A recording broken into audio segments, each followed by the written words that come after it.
Mariah was killing it. Killing it, killing it, killing it. The hits were undeniable. In the early mid-90s, when it was all happening for her, I was just coming into adolescence and taking in the sonic world around me, learning the ropes of my own musical tastes and discoveries, and, well, it didn't really include Mariah at all. I didn't hate her, I just kind of clocked her as other. Like, for other people. My sister loved Mariah. Kids who went to school dances loved Mariah. Kids who took dance classes loved Mariah. I was more excited about Stone Temple Pilots or the Smashing Pumpkins, or even Van Halen's latest offering or whatever. But Mariah, sure, she was cool, she just wasn't for me. What I didn't know, though, was Mariah was for me.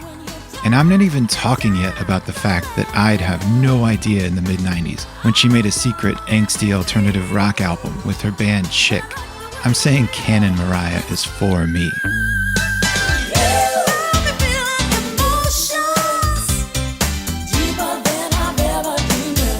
Whenever Emotions comes on now, usually in some 90s playlist, it's like a shot of bliss. It hangs as hard as any favorite jam, and it's like a friend I've known a long time. She's so good.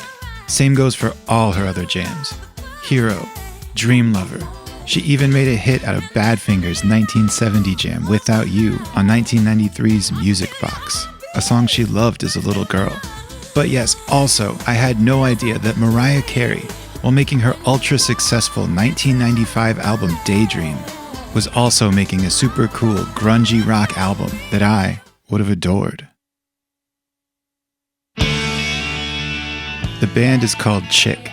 The album, Someone's Ugly Daughter. I'll link the videos in the description if you want to hear it all. This is the lead single, Malibu. A grungy single called Malibu 3 years before Courtney Love had one.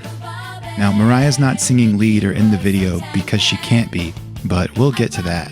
The fact that it exists at all is amusing and interesting, yes, but there's more to it than that I want to talk about here. See, Mariah is a super talented artist, both technically and creatively, and she's capable of as wide of ranges in expression as she is in hitting notes with her 5-octave range voice. And as a human being, of course, she's living her life.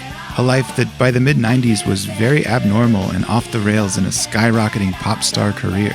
And she's experiencing the full range of emotions we all experience as human beings. Yet, within the confines of her solo career, while she could craft pop laser beams out of joy, hope, and excitement, or crushing ballads out of sadness and despair, there really wasn't any room for anger and rage in her catalog. Just think about that. Higher than On Top of the World, a fully dynamic artist with a breathtaking range, and a huge part of your emotional well is essentially off limits. The label doesn't want it. The fans don't want it.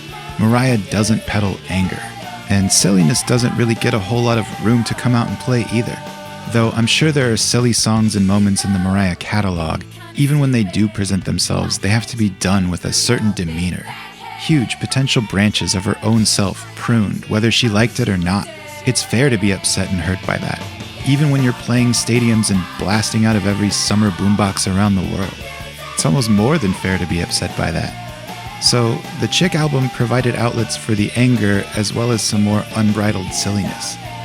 The cover itself even is a Polaroid picture of a dead cockroach her husband at the time, a guy named Tommy Mottola, who was also the CEO of Sony Music and who discovered her, had taken in Italy, which Mariah then smeared the band name atop in lipstick and smooched a kiss next to.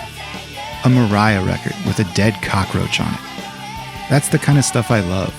Whenever you hear All I Want for Christmas Is You, think of this cockroach she put on an album cover. Paris Hilton likes to use a term called sliving, which is a portmanteau of slaying and living, and Mariah was definitely sliving here. Get it.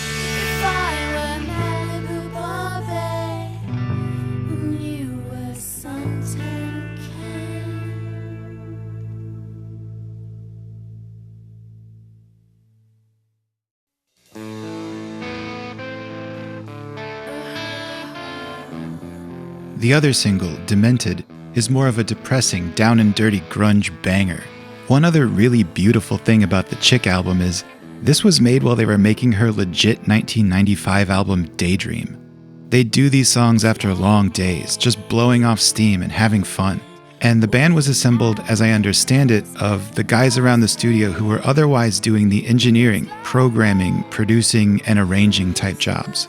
All these roles are filled by people who play music and love to do it, but don't always get to. So essentially, the Chick band became everyone's fun band that they did when they weren't grinding away at work with the pressure cooker in full effect. And she wasn't trying to craft these songs into big pop hits. She was just writing songs to let things go and escape the horrors of her 9-to-5, which was far from a 9-to-5 the way those regular studio days are often much longer and made of very intense, focused work. This song's just all about craving someone clearly no good for you.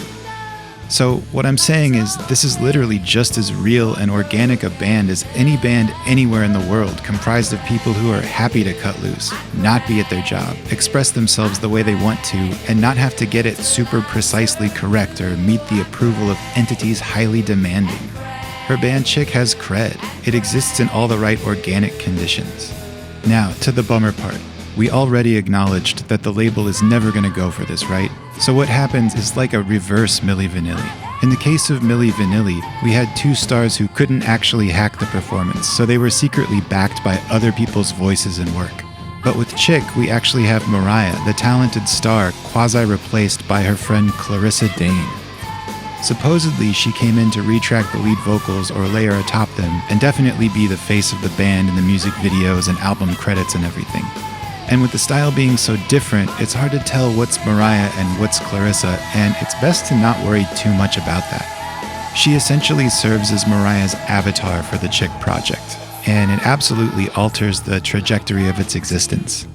The album does come out, but on some subsidiary label, and as far as anyone on the receiving end knows, this is just some random new alternative band of people they've never heard of taking a crack at the limelight. On one hand, the album is given an unbiased shot because of this. But on the other hand, the whole nature of this album wasn't about trying to make hits or take a crack at any sort of limelight whatsoever. It was a conscious rebellion against it. So the story is important. The fact that it's Mariah is important. The fact that a label was so afraid of something like this with her name and face on it is tragic. And it's lame. Is the album some long-lost alternative gem like Last Splash or Live Through This? No. Is it good? Yeah, it is. It's as good as tons of the CDs that came to adorn my shelves of compact discs that I had amassed by the end of the 90s. When we love artists, we love the whole package, the entire output. So to deny the existence of their more outside works, especially from someone as spirited a firebrand as Mariah, is detrimental, and it's asphyxiating.